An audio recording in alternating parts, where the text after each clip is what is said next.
All right, we're going to go ahead and get started, everybody.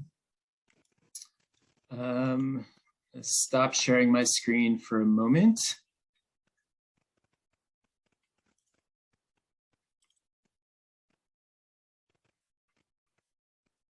All right. Well, I hope everyone is doing fabulous today. I want to thank you for joining us. My name is Robbie Friedman. I'm the Director of Marketing here at Wilderness Torah, so it's my honor to get things underway. I'm going to just go over a couple quick things, and then we're going to jump into it. Hopefully everyone can hear me and see me okay. Can I just get a thumbs up if you're here and you can hear me and see me? All right, excellent. And I know some people have their screens off, which is fine. I know we can multitask sometimes in these kind of Zoom forums, but I do really appreciate everyone joining us today. This is a really momentous time here for the organization, and we're really excited to continue kind of opening up the conversation and sharing what's going on here at Wilderness Torah. And in just a minute, we're going to hear from Rabbi Zelig Golden and Flora Goldman and Simcha, who are going to get into a little bit of an overview of what's happening this year, the Shmita Slowdown. And then we'll leave plenty of time for any questions that you all may have. So a couple just quick requests is, as we're talking, any questions you may have, please feel free to chat them directly to me in your chat box, and I will keep tabs of those, and then I'll field those questions to our leadership team here when we get to that point in the session. I also wanted just to highlight that coming out of this, we're really excited to create a few new opportunities to continue to engage with all of you about the work of Wilderness Torah and a lot of the new things going on. So I invite you all to continue to stay engaged with us through our newsletter, through social media, Facebook, Instagram. We're going to be having more opportunities, especially this type of Shmita Slowdown conversation. So we'll be inviting others from our Wilderness Torah community, from others outside our community, to provide other angles about the Shemitah year and what it means. So please stay tuned and please continue to join us as we move ahead throughout the year. So with that, I'm going to go ahead and turn it over to Rabbi Zelig. He's going to kind of get us going with a bit of an overview of the Shemitah year, and then we'll continue on from there. So thank you all again for joining us.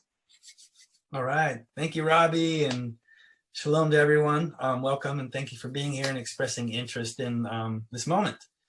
So I want to begin by naming what Shemitah is. Shemitah, which means release in Hebrew, is the 7th year sabbatical instructions that are brought to us in the Torah, sacred law, ancient sacred law, that, in modernity we are, and also, being where we are in North America, we are recontextualizing as a time for sabbatical, a time for deeper reflection, time for slowing down. In the ancient law, Shemitah means to release the land in the 7th year, to let the land rest, to let the land be wild, and to interact with the land in a wild way. So not planting, not cultivating, not controlling, but to glean and to allow for freedom with human relationship to the land. It also is a reversion of debts. So there's a very strong piece of centering equity, how to create a more equitable society. And the Shemitah cycle has a 7-year cycle to it, a 7-time cycle. So in the 50th year, the Yovel, the Jubilee, there is this mythical reversion of all land ownership back to its origins, which is a deep question. We don't know if it's ever been practiced, but ultimately, Shemitah is a set of values that guide us into really questioning our relationship to ownership, control, and equity. It's also about slowing down and taking a break. So Wilderness Torah is embodying Shemitah organizationally, really to ask for us to slow down and ask the deeper questions about how do we relate to land, which is a big part of our inquiry this year. How do we move towards becoming a more equitable organization, which is a deep piece of work we're doing right now. And how do we also plan in 7-year cycles, which is a big part of what we're doing this year. So we like to just jump right in and say, you know, we are embracing Shemitah as a Bay Area Jewish organization, one that is interested in awakening earth-based traditions, but also, you know, it hopes that we set a trajectory for other organizations and other communities to do this too. And from what we hear, we're one of only a few organizations in North America that's really taking Shemitah as, you know, as an organization in a deep way. And so this is exploratory territory. So we're like to talk about 4 focus areas that Wilderness Torah is diving into in this Shemitah year. We're looking at how does Wilderness Torah plan mindfully in 7-year cycles. So this year we're engaging in strategic planning, and I'll talk a little bit about that. We're looking at equity and how we build a more inclusive, equitable culture. So we'll talk a little bit about Wilderness Torah's cultural evolution work. We are taking a serious dive into how does Wilderness Torah relate to land, and we are developing the Center for Earth-Based Judaism, so I'll mention that. And we are looking again at, you know, how do we include and become an even more equitable organization with looking at the margins of what has historically been Wilderness Torah and begin to center those. And Simcha will talk about our justice and equity work. So I'm going to dive right in and just speak a little bit about each areas, and then we'll have hopefully more time for questions. So 14 years ago, Wilderness Torah was founded, and you know, now we are at a major organizational turning point. It's a life cycle moment, entering into, you might say, you know, adolescence as an organization, or turning towards, you know, what Judaism might think is young adulthood in the post-B mitzvah year, or, you know, 14th year and beyond. There's huge opportunities right now for Wilderness Torah, in particular, like creating the Center for Earth-Based Judaism, you know, and lots of other opportunities. So we need to become focused. So we're going to be doing a year of like internal development and getting clear again on our mission, our vision, our values, the programs that we want to run, how to staff that, and how to finance that with a business plan that really helps us grow and scale mindfully and be a wise culture and organization. You know, we're clear on some things. Passover in the Desert, for example, our flagship festival will continue. We are very focused on that. Our amazing award-winning programs for youth, B'chutz, our Sunday School in the Woods, B'Nature, our B-Mitzvah program, and other youth programs will continue and grow. You know, exactly how we're exploring. And we're exploring other new areas that are opening up. Neshama Quest, our backpacking trips, you know, we've been doing them exploratory for a couple of years now. So how are we going to grow those, or, you know, for teens and adults? Other new youth programs we're looking at. And then the Center for Earth-Based Judaism itself. How do we deepen our work there with ancestral skills, and how we bring those to the community in a deeper way? Potentially creating a young adult fellowship, bringing a family camp, serving the Camp Newman Summer Camp, and really digging into Indigenous solidarity work with the people of the lands that we will come into a relationship with. How do we do that? These are all areas that we are going to be exploring this year. Jumping now to talk about the cultural evolution, you know, since 2019, Wilderness Torah has very consciously been exploring culture of the Wilderness Torah organization and the structure, with the question of how do we embody from the inside out the values that we want to express in our evolutionary culture idea of how we build village. You know, coming from the culture that we come from, it's not necessarily easy to do that all the time. So we began looking at this over the last couple of years. We've had 3 different consultants. Back in 2019, We Are Open Circle. Early 2020, we looked at sociocracy, new structures for the organization. And in late 2020 and early this year, we worked with Will Grant from Synthesis Guide to really look at deep cultural issues, gender, power, hierarchy.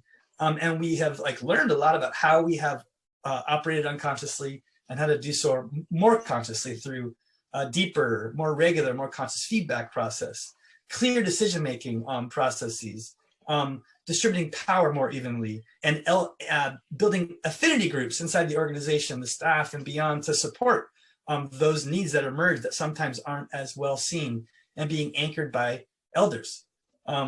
there's a report forthcoming about this culture change work. And we are working to root this work this year in a very conscious way.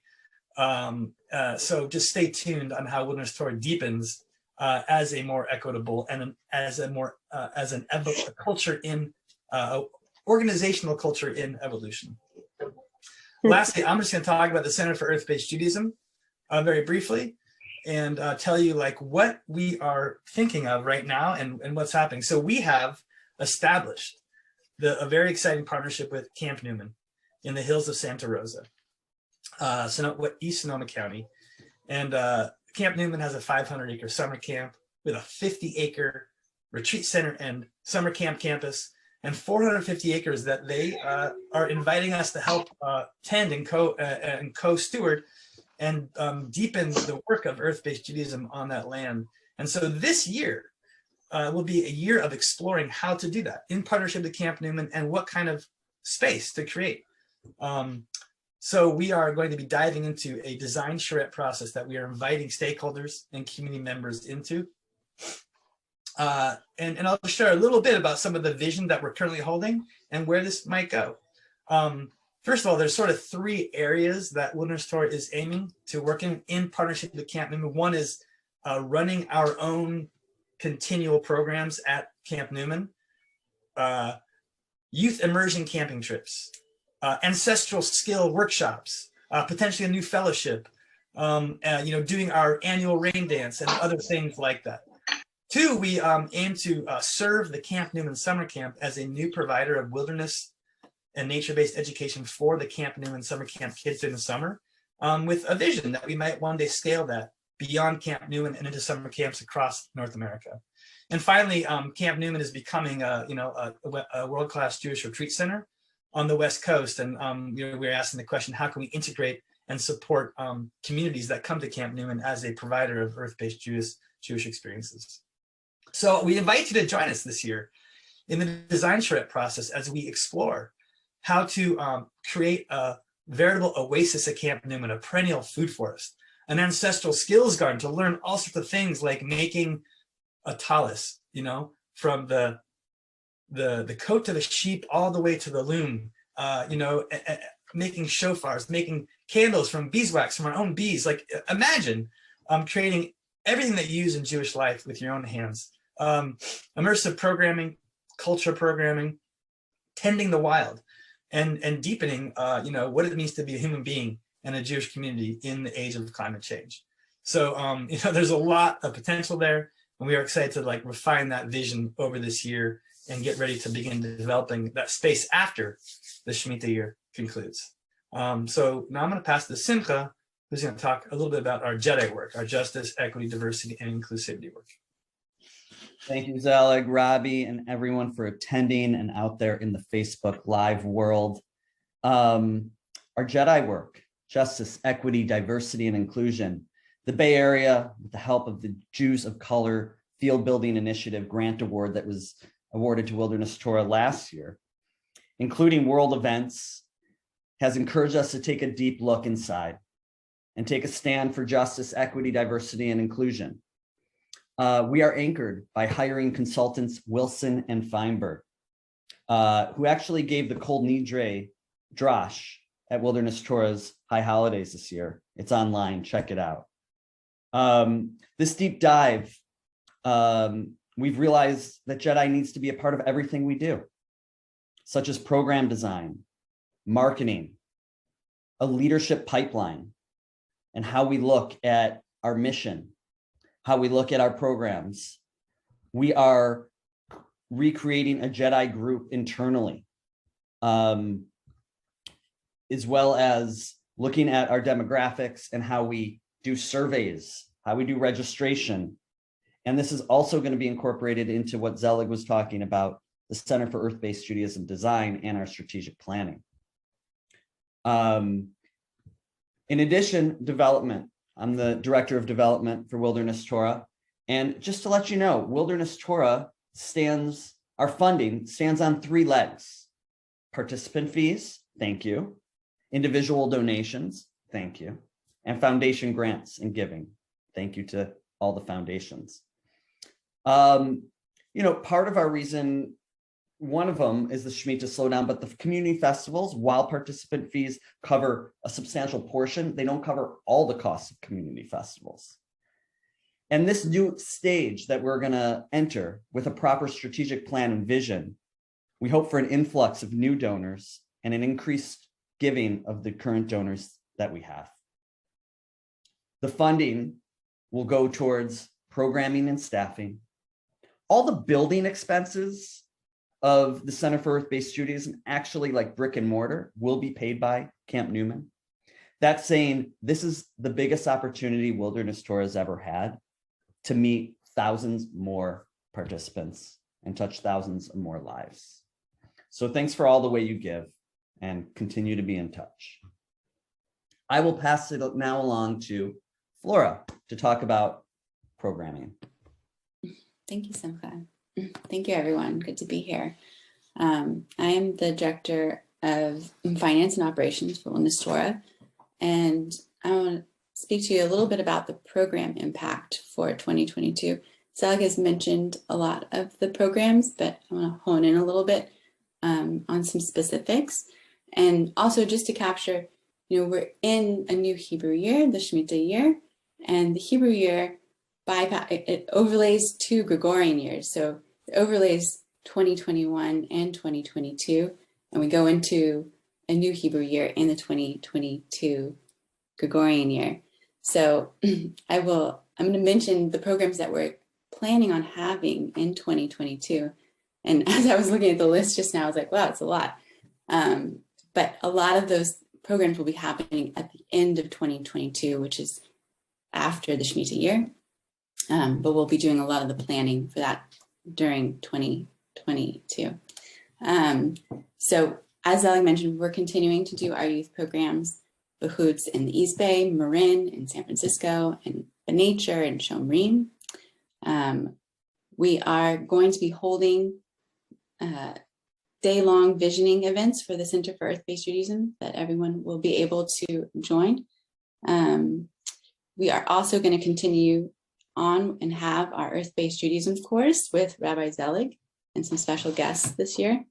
We're going to continue with our Kabbalat Shabbats, and we're going to have Rosh Hashanah and Yom Kippur again in 2022, as well as a multi-night Sukkot in-gathering. So we're bringing back Sukkot for multiple nights, multiple days, which is very exciting, as well as continuing to plan for the 2023 year and bringing in leadership training for our LEVs and our planning committees for the festivals and events in the 2023 year. So those are the ways that the community can join us for a variety of different events and teachings and classes. And the programs that are not going to be happening this coming year, Gregorian year, is Tu B'Shvat in the Redwoods and Passover in the desert, and Shavuot on the mountain, as well as there were some programs that we created during the pandemic, during the beginning of COVID, like adult Behoots, and we will not be continuing on with that program, as well as adult Neshama Quest for this 2022 year. In terms of the financial impact, our financials look really good. We have some established reserves, and we're not cutting any staff. We're actually growing our staff this year. This is really a time, as Zelig and Simcha has mentioned, for us to go deep into our visioning and planning. And I'm going to pass it back to Robbie.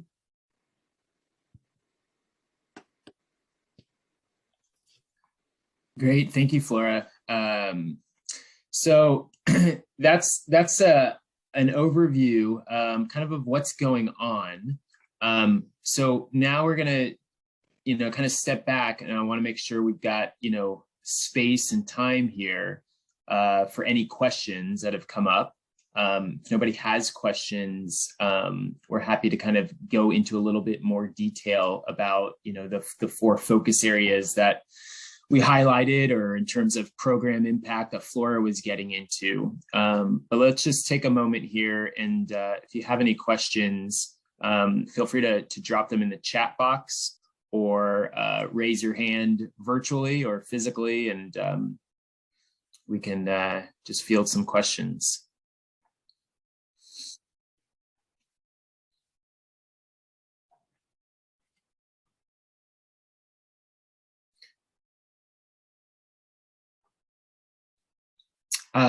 There was one question, Zelig, or maybe you can answer, in terms of Camp Newman in the Center for Earth-Based Judaism. Do we know at this point which programs will be occurring at Camp Newman and which ones would not be? Yeah, so in truth, nothing is set. So the strategic planning year that we're going into will clarify all the strategic questions, via which programs are doing, how we're staffing them, and also the priorities which we grow and scale, because this is a scaling moment where the organization will grow in certain ways. With that said, there are certain things that we think we're really clear about. We really are excited to bring Sukkot on the farm back. I'm not sure we'll call it Sukkot on the farm because it's not exactly a farm, but Sukkot in-gathering back to a multi-day format at Newman. And that will be both at the center, but also, using the Camp Newman Retreat Center. We are excited. But nature, Wilderness Torah's B Mitzvah 2-year rite of passage program, the original camping trips when we started in 2011, 2010, 11, and 12, the camping trips where the youth did their overnight solo fires. Those were actually at Camp Newman in the backcountry wilderness. That's how Wilderness Torah established the relationship with Newman in the beginning, and how this ball slowly got rolling over 10 years of building a relationship that led to this partnership moment. So we are really excited to bring those programs back to Newman. How quickly, will depend on questions around infrastructure and that kind of stuff. The rest is an open exploration. I will say that we as an organization have long been very excited to bring a deeper way of providing ancestral skills. Things like making your candles, making a weaving like a talus from things we find in nature or things we're cultivating in nature, making baskets, making knives, learning how to do carving, sew fruit, the work of Hebrew calligraphy, and really a dream of creating what we're calling I'm calling an ancestral skills garden. And so we're very excited about doing that and creating like a family camp that would integrate these kind of skills, and over the years developing this into like a world-class center for how we become more adept at relating to the natural world and relating to our ceremonial items with DIY with our own hands. So really how meaningful that becomes. So that's something that we're aiming towards, and whether that happens right away or not, it remains a question. And beyond that, there are a lot of open questions around how do we engage the summer camp? Do we create a fellowship, which was one of the founding ideas that has never become manifest, and other types of programs that we're exploring. So I hope I answered the question well. Yeah, thank you, Zelig. And hopefully folks were asking about, Sukkot, what Sukkot's going to look like next year and relative to Camp Newman. So I think you confirmed that that the plan for 2023 is for Sukkot to be there, and hopefully that offers a nice stable location for Sukkot moving ahead. Yeah, Sukkot will be probably in 2023. It'll be very much a Wilderness Torah offering, and Wilderness Torah and Newman are beginning to discuss how we grow a partnership where Sukkot could become a collaborative offering for the community that goes beyond just a Wilderness Torah program, but becomes like a Bay Area in-gathering that multiple organizations might stakehold together. But in the beginning, we'll start modest and small, and it'll be Wilderness Torah holding its thing at Newman. That's probably where we'll begin. So we've got a few questions coming in, so I'm going to try to do my best here. So Natalie, in just a moment to get to you, someone had asked though, and I just want to quickly address wondering about a Wilderness Torah organizational chart, and whether we can, share that, post that on our website and so forth. So Flora, can you briefly address that, whether that's something that we can do? We have. Yes, we have. We have an organizational chart. I could post it here if that's helpful, or you can post it on the website in the coming day or so. Yeah. Well, let's do that. That's a great question. It's good to know that there's interest in doing that. So we'll get that posted on the website and be sure to circulate that around. So Natalie, thank you for your patience. Go ahead if you want to unmute and ask a question. That'd be great. I would love to. And it isn't, I think, just asking a question, but really kind of engaging dialogue on really, what Zelig said about, first of all, I want to thank everybody. I want to thank Wilderness Torah for everything that you offer to the community. And that really is, my question is about who is the community. One of the things is I loved re-engaging with Wilderness Torah Camp Newman for the high holidays this past September. And one of the things that was coming up for me is really, really enjoying the space and the time with people, but also then feeling the sense of disconnection once I left. It's like, where are all these people? And it's almost like I wanted my synagogue, like I wanted to know, I want to call someone for Shabbat. I want to like, hey, can you pick up my kid? I want to know where people are from and so forth. And, it wasn't possible to talk to the 200 people that were at the gatherings. And the question that was coming up for me is, why don't we have a synagogue? And I don't mean by a building. I mean, why don't we have a membership? Like, why don't we have a fellowship? Maybe that's what you meant, Zelig, by it. I'm not sure. But for me, I'm really wanting that sense, and also noticing that it was a lot. I've been involved in and out with Wilderness Torah and my family for many, many years since the beginning, and a lot of very familiar faces. And then I was wondering what about the new faces? How are we embracing them, and how do we keep them in the fold? How do we know when they're coming in and when they leave? And those were the kinds of questions that I was asking myself and that I was interested in. And it's what I think I want to have answers for in the coming years in order for me to remain engaged and want to be a continued member. I don't know, that keeps coming up for me, but a continued member of this community. So that's what I'm offering right now.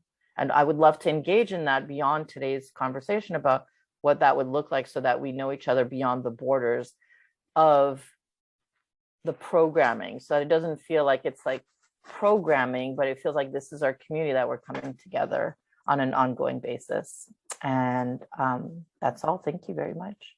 Thank you, Natalie. It's a great comment, great point, great encouragement. I don't know, Zelig or Simcha or Flora, do either of you want to briefly give an initial response to that?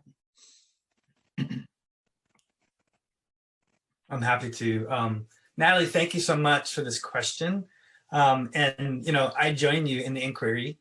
And what I'll say initially is that when Wilderness Torah was originally founded, with the support of Upstart, which was then called Upstart Bay Area. It was a Bay Area organization. Now it's a national organization. We went through an original visioning process of what Wilderness Torah should be, because we had a vision to reconnect Judaism to the earth and awaken the earth-based traditions. But we didn't exactly know how to do that. I mean, we're still discovering how to do that. Let's be honest. We're an emergent cultural organization. But one of the core questions that we asked was, should we be a program provider that does festivals, youth programs, and other things? Or should we be a community, another emergent non-synagogue synagogue, in the vein of, let's say, Ramamu, Ikar, or Kavanah, these different emergent organizations. And I think what we discovered was that we were encouraged to do both.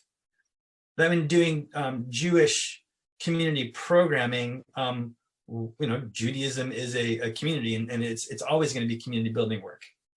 So then the real question becomes, if we're doing that kind of work, what's the format that takes? Do you become a membership organization, or are there other ways to engage the community? And I'll say that we have been exploring this question.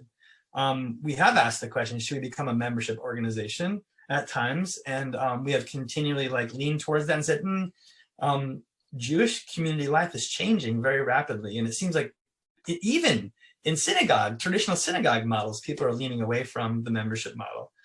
So we've explored other models, like an analogy to community-supported agriculture, like to become like a CSA member, community share member. We've explored that. What could that be like?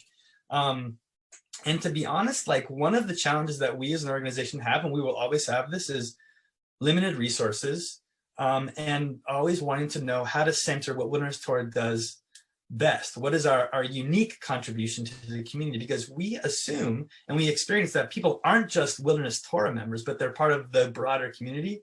And we are a part of, maybe one spoke in the hub. And there are many people who consider Wilderness Torah their community. So it's always a dance. So one of the things that we will be exploring in our strategic planning process is this question again, the tension between program providing and community curation creating. And it's always in our mind and always in our process, and we'll bring that again. And so I would love, and this is why we invited this conversation, for people like you, Natalie, and others who have a strong feeling about this to come in and bring your voice. One of the pieces that we also want to deepen our work is in how to engage volunteerism to do more community cultivation rather than it being solely like the professional process. So that's the piece there. I personally feel very, very committed to building community. It's one of the main reasons why I'm involved in this work. And so, I look forward to leaning in with you, Natalie, and others to explore how to do that more effectively and in a more regenerative kind of way. Thank you, Zelig. Couple other questions are coming in, so I want to just make sure we give people an opportunity. Anne, you've had your digital hand raised for a little while. You want to go ahead? Thank you. You got to unmute, Anne. Hi, everyone. So I really appreciate the opportunity to connect. I'm coming from Canada, so our situation is a little bit different. And I have only seen what Wilderness Torah is doing online. So I appreciate you taking a moment to invite the larger community. I have a couple of questions. In Canada, we only have one organization really dedicated to Earth-Based Judaism. It's Shoresh, and they're going through a big transition right now.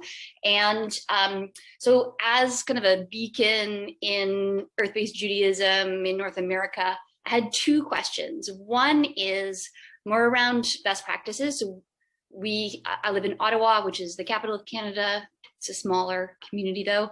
And we have started to do a lot of work with Indigenous communities here locally. I know there's a lot that's happening in Canada around Indigenous communities and awareness building and action-oriented solutions. But one of the things that I really wanted to ask is, I know that you're doing work with elders in your community locally, and I'm sure that you're cognizant of and aware of just not doing cultural appropriation. So best practices when working with Indigenous communities, how do we avoid any kind of cultural appropriation, which seems to be kind of an easy conflation that can happen? So one question. Second question, best practices for buy-in for a more conservative Jewish community. How do we get more buy-in for recognizing that climate crisis and sustainable relationships with land are really pivotal to Jewish values and Jewish community?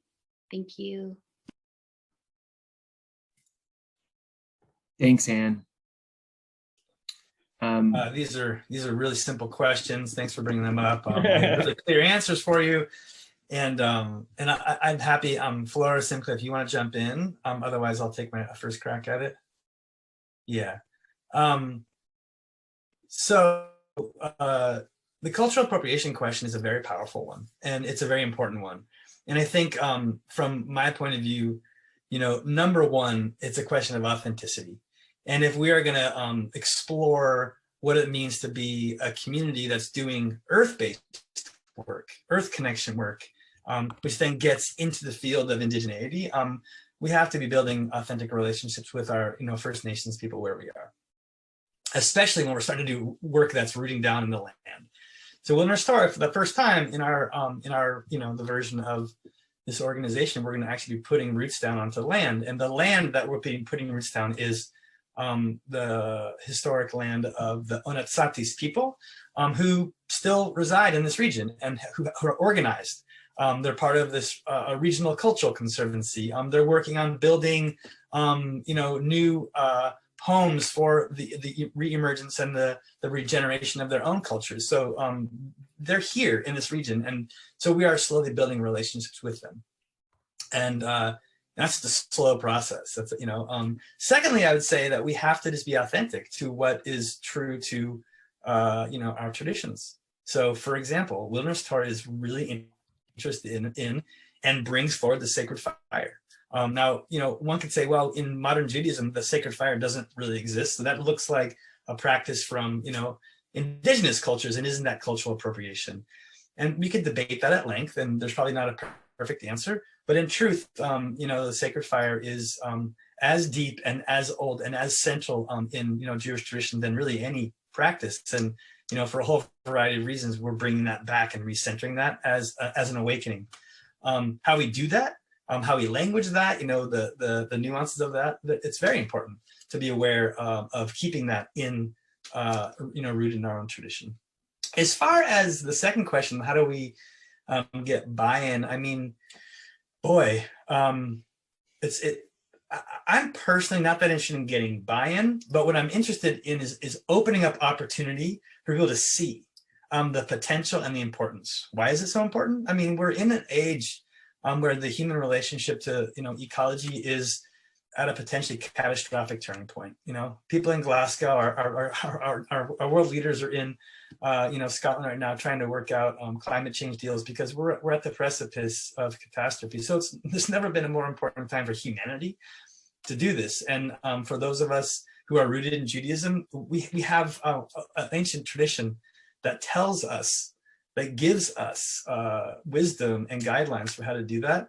And so I think the number one way that we are attempting to do this is be really, really authentic, be very clear, and be very aspirational and hopeful, and seeing that within Judaism there are treasures and riches that are deep, that are rooted, and are and relate to anyone, regardless of your movement or affiliation, whether you have one or not, whether you're an Orthodox Jew, a conservative Jew, Reform Jew, a renewal Jew, a Reconstructionist Jew, or a person who qualifies as just being just Jewish. And Wilderness Torah works on being inclusive across the spectrum, which is not necessarily an easy thing to do when you get into ritual spaces and things like that, but to offer resources that are traditional and rooted, so that people from all walks within Judaism, and frankly beyond Judaism, can embrace and use for the cultural regeneration work that we're doing. So that's how we're working towards that goal.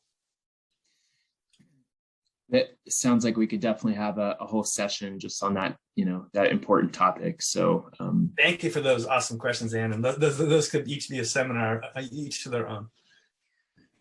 I'm going to just keep the questions coming in. There was a quick question about whether we have a schedule yet for the CEBJ visioning programs this coming year. I believe the short answer for it is we don't have a specific date and time or schedule yet, but they're forthcoming. Is that right? That's correct. But they will be in this coming spring. Okay. Great. So stay tuned. We'll be sure to circulate late that. Late winter, early spring. So stay tuned, and you'll hear about when those things are happening. We definitely want to have as much engagement as possible in those opportunities. Ron, you had chatted a question, and I see you have your hand up. You want to verbally ask your question? Sure, I can do that. And I appreciate all the discussions that's done before and the openness of the organization to interested participants to ask these kind of questions. So my question is more directed at the cancellation of certain programs I love, like PID and Tu B'Shvat. Obviously, for the Shemitah process, there has been a process of choosing what to keep going and what not. So there are, as Flora said, there are an amazing number of things actually happening. So, and I think that's appropriate. I have no problem with that. But particularly about PID, I was just kind of, frankly, I'm just sad about it being canceled a lot. I don't think I'm alone in that. And I kind of just want a fuller explanation in the sense that it hasn't happened for 2 years. So there's been kind of a Shemitah in terms of staff efforts to make this kind of thing happen. So I'm wondering why a third year in particular for these programs is needed to be off in this situation where so many of us are trying to come out of the pandemic and reconnect with people, which is what those kind of events, an essential part of those kind of events. So I know it's a little bit pointed, but I'm sure you guys thought about it in more depth. So I'd like to hear some of your thoughts. Thanks, Ron.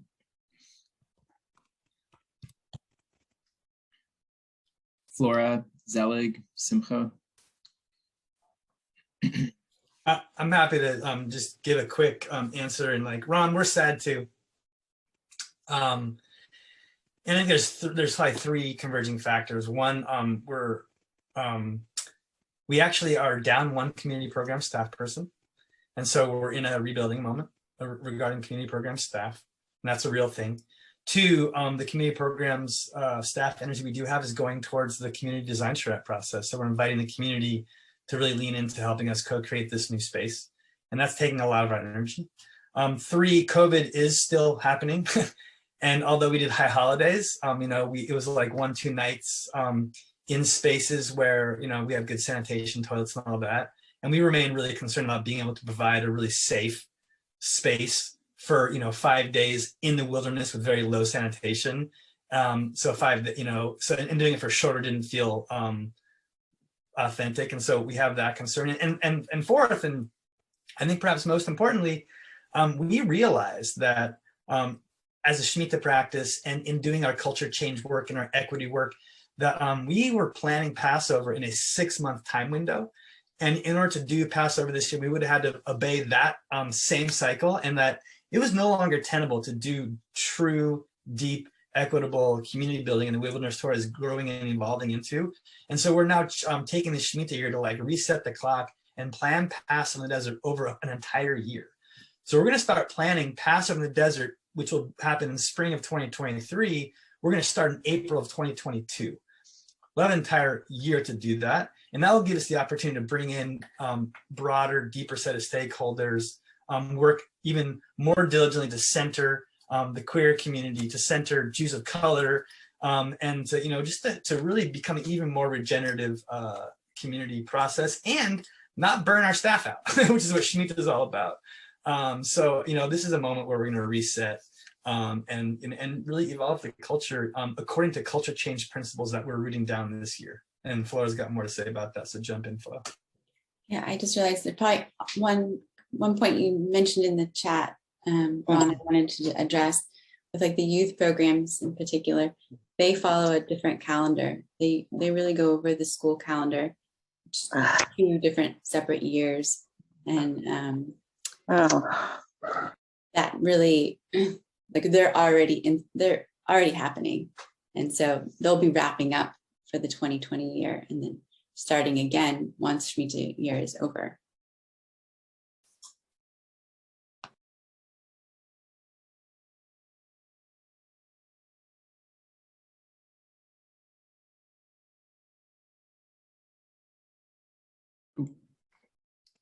There's a question from someone about virtual programs for folks that don't live in the Bay Area, what programs they might be able to tap into virtually.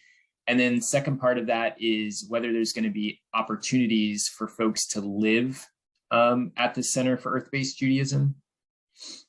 So Flora, you want to take a pass at answering either of those parts? Yeah, so currently for the programs, the online virtual programs, we are planning to have the Earth-Based Judaism course with Rabbi Zelig again. We are there are some considerings around Kabbalat Shabbat and how we're doing that this year. But right now, those are the two that are sort of Jewish oriented. And then we will be offering, for the design work for the Center for Earth-Based Judaism, we will be offering some online options. I'm not sure, we're not exactly sure how that's going to look right now. Maybe it's surveys, maybe it's group meetings. It's still being figured out. And remind me, do you mean the EBJ course? Yeah, that's what I meant, the Earth-Based Judaism course. I'm not sure. Sorry if I misspoke. What was the other question? The other question was a curiosity about whether there's going to be opportunities to live at the Center for Earth-Based Judaism. I'm going to pass that back to Simmer Zelig.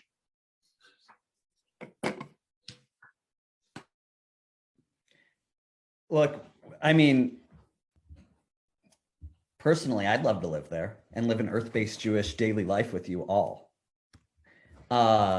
So this is going to be on the table, not necessarily me living there, but all, opportunities like fellowships and a year-long experience of living out Earth-Based Judaism in a training format and maybe being an educator at Camp Newman's camp. This is all in the strategic planning, also the design charrette process that we're going to go through this year and dream with you, the staff, the board, Camp Newman, staff and board, to see what's possible. So the short answer, it's possible. And I'm excited about it. As being, I myself professionally incubated back in Connecticut in a residential program at the Isabella Freedman Retreat Center many years ago that actually in some ways birthed an organization I founded, and in some ways was the engine that helped Zelig start this and other founders of Wilderness Torah. So we hope so. And it's not going to become the platform for, long-term land-based intentional community that many of us, maybe all of us, have dreamed about at some point, because Camp Newman is a Union of Reformed Judaism, URJ property. It's a summer camp and retreat center, and it's an organizational land. It'll never be a private residential community kind of space. So that's clear. Yes. Awesome.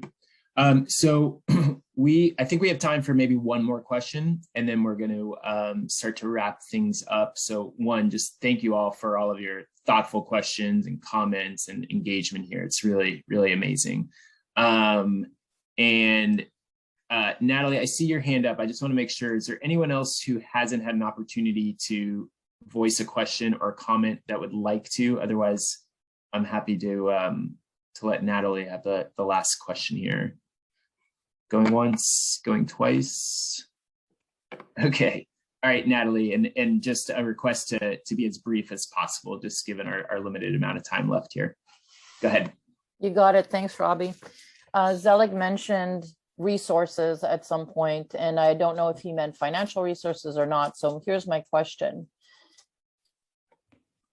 You have a community here. We have a bigger community out there. If you did mean financial resources, in order to make everything happen that you want it to happen, how much money would you need right now?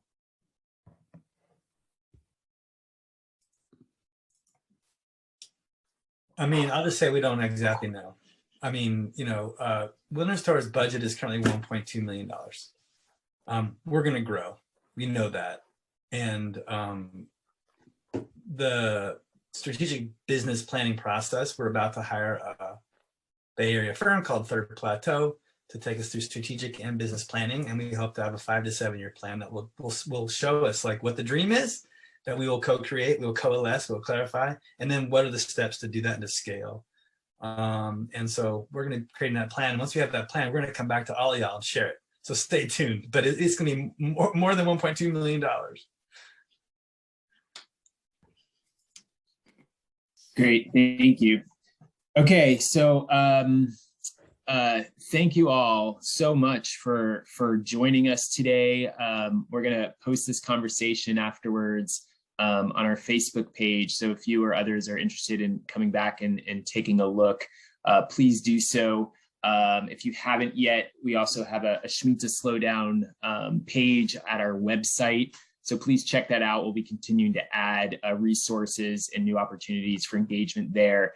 And we really are going to leverage the conversation that we've had today and continue it throughout this year. So please stay tuned and please continue to join us as we have this conversation about the Shemitah year, its impact, and how we can make the most of it. So I just wanted to extend my thanks to all of you for taking some time out of your day and joining us today. So Simcha or Zelig or Flora, any other closing comments from you all? Just want to say a big thank you and end with a little bit of a bracha, a blessing for each and every one of you that this season, as we see the rains are coming down here in Sonoma County and the earth is being soaked and the Sukkot prayers worked, may they also be symbolic of the abundance coming your way, that in which you need to serve the world, serve your family, do your good service in the world, that you feel sustained so that you can be the true you, and that we together can gather in community once again in person, dance on Shabbat, and listen to each other's stories and create new stories once again. Amen. Amen. Amen. Good to see you all. Thanks for joining us, and again soon. Yofi. Okay, with that, we're going to adjourn. Thank you all again so much, and can't wait to see everybody again soon. Have a wonderful day.